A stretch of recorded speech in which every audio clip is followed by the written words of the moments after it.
বাপরে কত মোটা বই বে হ্যাঁ? বাপরে এত মোটা বই যেতে হয় শালা স্কুলে পড়াশোনা করতাম শালা মাস্টার হয়ে যেত মনে হয় মজা পাই अबे साले খা দোস্ত খা খা কি পারবে লারা খাবি না কন্ট্রোল আটা মাইখে দিছি তাও তো কাজু কিশমিশ খাইতে হবে নাকি এই টাইম আবার কে ফোন করলে বে হ্যালো স্যার আমি চুলু সিম কোম্পানি থেকে এমআরএল বলছি তুই তো মনে রিচার্জ করার লাই ফোন করে থাকিস এক্ষুনি সিম কে বাইরে করে চাপবে খেয়ে লিবো আরে স্যার আপনি 7 বছর 17 দিন হয়ে গেল এখন পর্যন্ত রিচার্জ কেন করছেন না কি ব্যাপার বে এক এক দিন মনে রাখছি তোর বহু সিম নাকি দেখুন স্যার আপনি খারাপ শব্দ ব্যবহার করবেন না এই কলের সমস্ত কথাবার্তা কোয়ালিটি পারপাসের জন্য রেকর্ড হচ্ছে হ্যাঁ ঠিক আছে পুরো রেকর্ডিং যখন হয়ে যাবে একটা সিডি গালা বাইরে করে দিয়ে যাস আমাকে যদি আপনি সিমে রিচার্জই করবেন না তো সিমটা ব্যবহার করে কি পাচ্ছেন মজা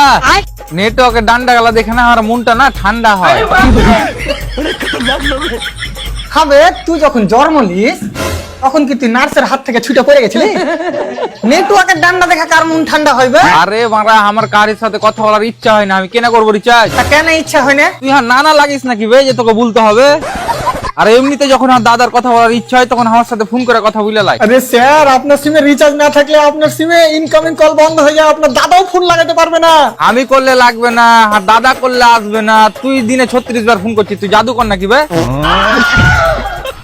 আরে দাদা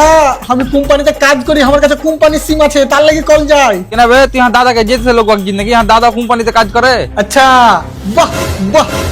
কোন নেটওয়ার্কের কোম্পানিতে কাজ করে নেটওয়ার্কের কথা বলতে পারবো না কিন্তু কোম্পানির নাম রকেট সাবান তৈরি করে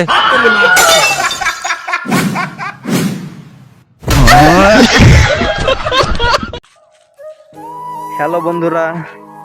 ভিডিও ভালো লাগলে লাইক কমেন্ট শেয়ার সাবস্ক্রাইব করে পাশে থাকবেন আমার।